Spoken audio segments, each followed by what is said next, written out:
Revolutionary greetings, comrades.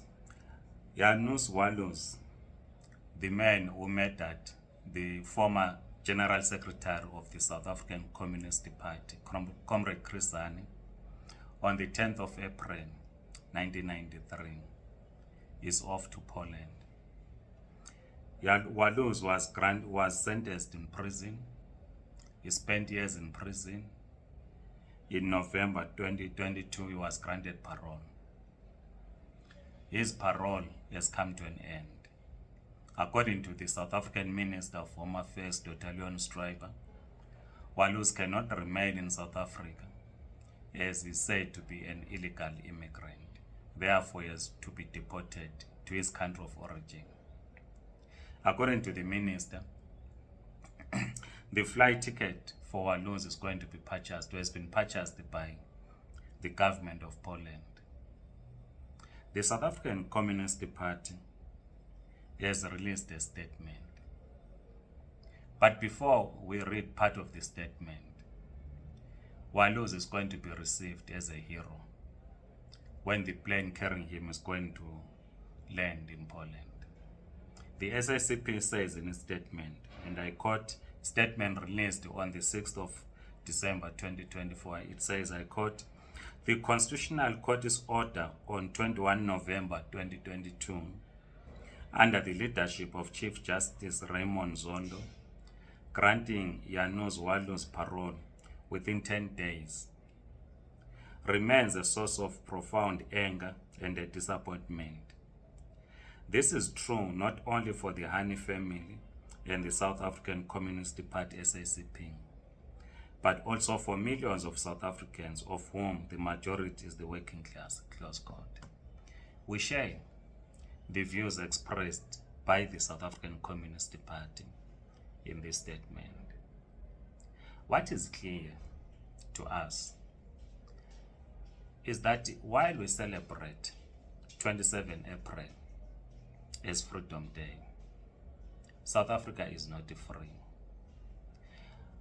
What 27 April 1994 did, two things in the main. One, it allowed for the first time in the history of this country blacks to participate in the electoral process. Secondly, it ended the isolation of capital, because South African capital began in the mid or early 80s to engage or to have dialogue with the African National Congress, because it was isolated South African capital. Sanctions were imposed, and the only way out was for South African capital to agree to a majority rule. But this did not mean that the South African state was going to be transformed. So 1994 ushered in what correctly the South African Communist Party calls a democratic breakthrough. A democratic breakthrough in that you can participate, black people for the first time would participate in the electoral process as they always do. And they will do so again in the local government elections in 2026. And it ended isolation, South African capital, the isolation of South African capital. But the state remains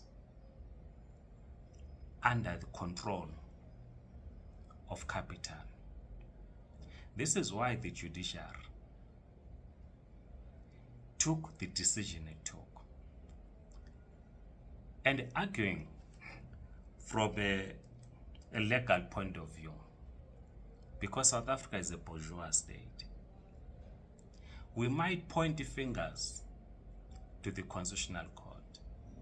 We might point fingers to then Chief Justice Raymond Zondo. But the truth of the matter that we must accept as communists and begin to correct is that we have not transformed the South African state. So this teaches us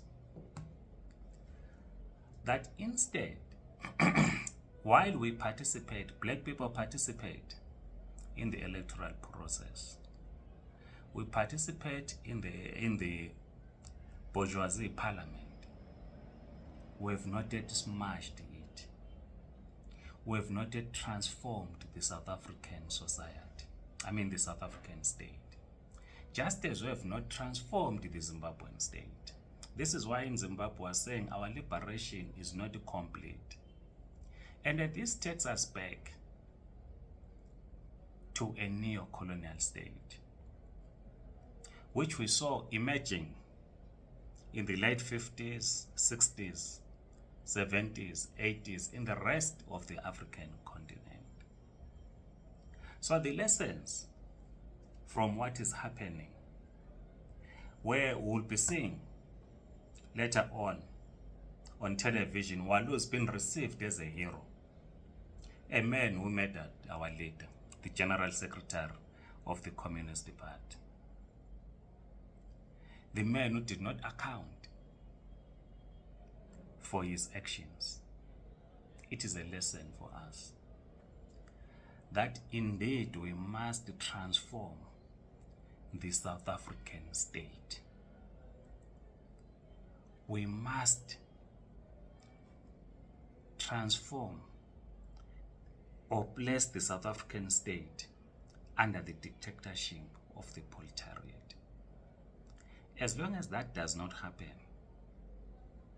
we will always complain of the judgments that come from a compromised judiciary. Because the judiciary as an arm or as a state apparatus serves the interests of the state. And this is not a state that is under the dictatorship of the proletariat, just like is the case in Zimbabwe.